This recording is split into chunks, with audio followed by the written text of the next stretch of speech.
Good morning, YouTubers. Lovely day today. It's Tuesday the 31st of May and the sun is shining and it's going to be a nice day. I've had a few comments from a video I put up yesterday by my handheld TRC 1001 CB transceiver. And I've had one comment from Hippie Raver Rocker who talks about his FRS and MRS radios. And sort of asking about range and what sort of range you get from them. The range can vary from all these radios, as you can imagine. I started off with CB, and then, like everyone else, I've dabbled a bit with PMR.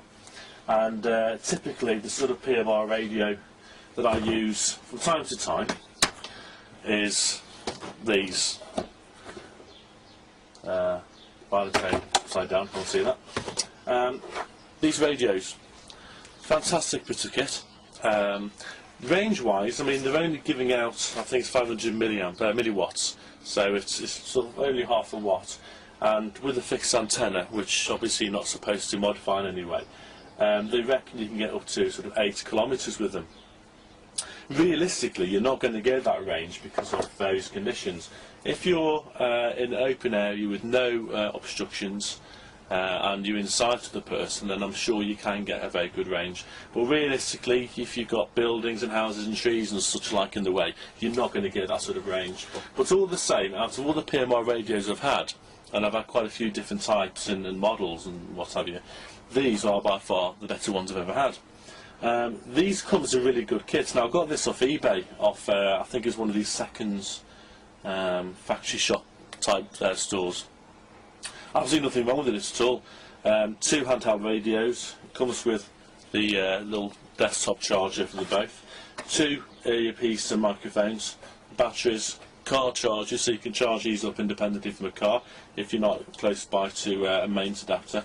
And range-wise, all I can say is I'm not trying it for range, but when I have used them, going camping and fishing and such like, they've always worked really, really well. So I think they're very good. Just close that box up, move those out of the way. Here's one, same model. This one's been modified to have a BNC connector on the top. Now obviously you're not supposed to modify the radios and transmit with them. This one is purely for receiving. I do not transmit on this radio as that would be illegal. However, this enables you then to connect coaxial cable to your BNC and then make your own dipole aerials and such like. And it's amazing what you can actually pick up on these. If you were to transmit with this modified aerial, like a dipole, then obviously that wouldn't be right, you're not allowed to do that, but it does actually help receive. But if you would transmit it, it would transmit it for the greater distance. And then to be able to use it as a handheld to receive whilst mobile, then obviously I've bought this little aerial here. I got this from eBay. It's a 7cm antenna, and I got this from about £4 or £5. So it's quite a handy little radio. The other radio itself broke and got lost, and goodness knows what else. But I've still got the cradle, so I can still use that from time to time. In fact, yeah, this is the remains of the old radio. Got quite badly broken. Not much to it, is it? Not much to these radios at all. Quite flimsy. Doesn't take much to get water damage in these, and once they're wet, that's about it. So that's that. Went to America a couple of years ago, and I came back with these Motorola's.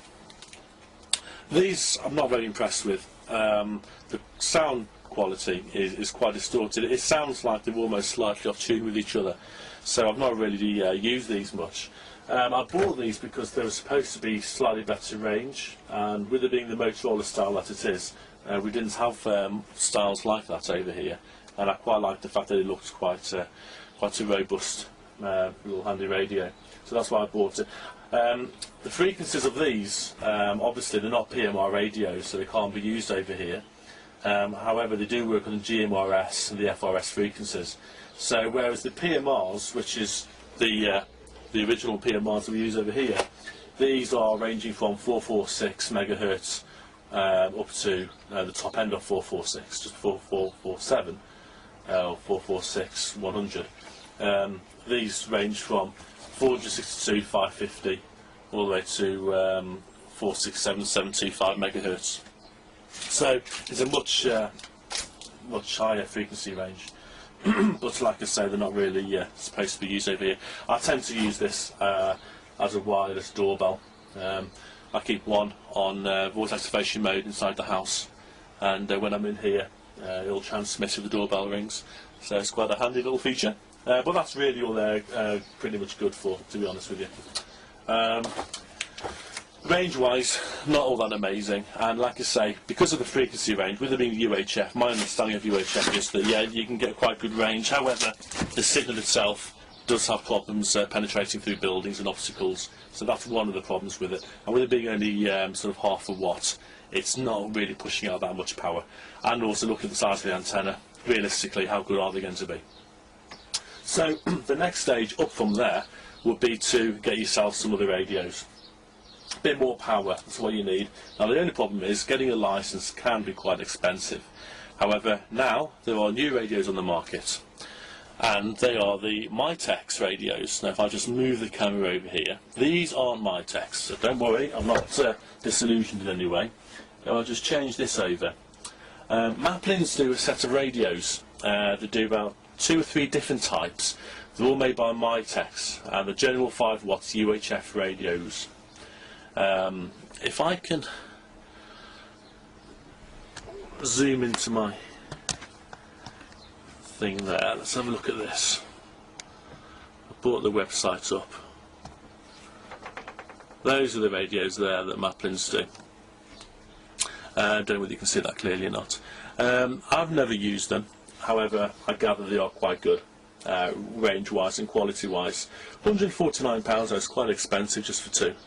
They do a security pack, and they do a sport pack where you can buy them singly for like £100. So not very cheap, and lots of things you can all buy unless you've got that sort of money available. But the point of this is the frequencies that they use. Now the Mitex frequencies, they are 449 megahertz upwards.